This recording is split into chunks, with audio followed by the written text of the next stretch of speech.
Welcome to MMA Fancast. My name is Luke Pace, and welcome back to everyone who's already a subscriber to the channel. If you're not already a subscriber, please subscribe so you can see more great interviews, including the one coming at you right now. Always excited to have a returning guest on the show. This returning guest trains out of Gorilla House MMA. He goes by the wonderful name Tyler Dibert. Tyler, welcome back to the show. Thanks for having me on, Luke. It is great. I've had you on a couple times. I encourage people to go ahead and look back on the channel and watch your preview before your amateur debut, which happened a couple months ago, and then your post view when you got a nice win. So coming off that win, you now are matched for 247 Fighting Championships Brawl in the Burgh 21. That's going down at a Hollywood casino at the Meadows, April 20th. So we're under a month away now. How's training camp going now that, Gorilla House is a great camp, but before you were building up to something you hadn't done before? MMA was new. Obviously, you had a lot of experience, collegiate wrestling, All-American, obviously jiu-jitsu. But what's it like now, having tasted MMA, gotten a win, and what's training camp been like now coming out with that knowledge and experience? It was nice that it was jumped right back into it right after the last one. Was able to just keep everything going, kind of the same pace. I know now having that experience, I have a better idea of what things I need to improve on and kind of how to take my diet and everything like that. But it just rolling right from one to the next made it real easy. Yeah, that makes sense. You stay in camp, continue to develop.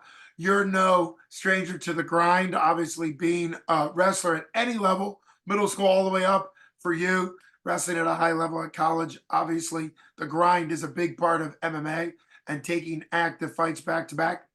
Let's talk about your opponent coming up, Tyler Llewellyn. We've seen him in the cage, that 247 cage once before, and he's coming back. Last time we saw him, I believe he fought at 170. It seems like he thinks being a little bit bigger at 185 is going to be an advantage. What do you know about him? Do you do any game planning for your opponent? Or are you one of the guys that you're not at a point where you're really paying attention to your opponent? That's kind of an open-ended question, however you want to take it. I don't know too terribly much about him. I had a little trouble finding his first fight. As far as of right now, I still haven't been able to find it. We're still game planning to kind of play to what my strengths are and what weaknesses we think that we can exploit from him. But as far as knowledge about him, I know he's 1-1, and he fought last December and lost to Evan DeRucci, who's pretty good. So just kind of make sure I'm ready and then to put on my best performance and go from there. And hopefully things turn out the way they're supposed to.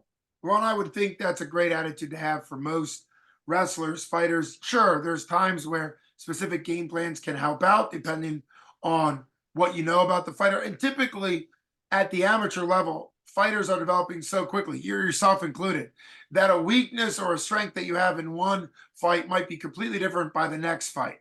Typically, when people think about like specific game plans, you're thinking at the high level where somebody's at UFC or they're 15 pro fights in and their career is more or less established. Although we saw DC Cormier knockout, to win the heavyweight champ, knockout Stipe Miocic, which is not something that he was doing a lot of. So, even late in his career, still adding things to the arsenal is always important. What's your prediction? We know it's going to be a great night. For people that may not know, it's a back-to-back doubleheader night with Sprawl in the Burgh 3 the night before. Same event, same location, same event location, inside the cage. Grappling, submission only, both pro and amateur. And you're the next night on the MMA card. What's your prediction for your fight?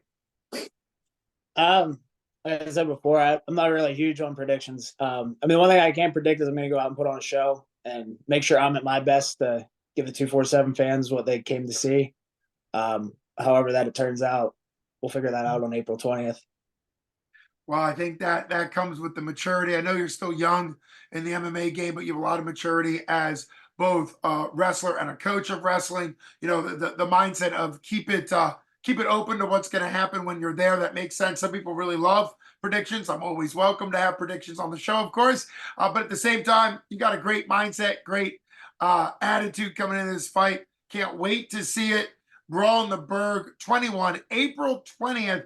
An incredible event. You need to get tickets now from the fighters, from the gyms, or from 247fighting.com. If you're out of the area and you're going to be following Tyler kind of remotely on the pay-per-view, you can do that from 247fighting.com, or you can go ahead on any of your mobile devices and download the 247 Live app. That's the best way to get the pay-per-view. You could also go ahead and get a subscription for the year there, and that will allow you to watch every fight or match within 247 Fighting Championship history. I really appreciate you coming on.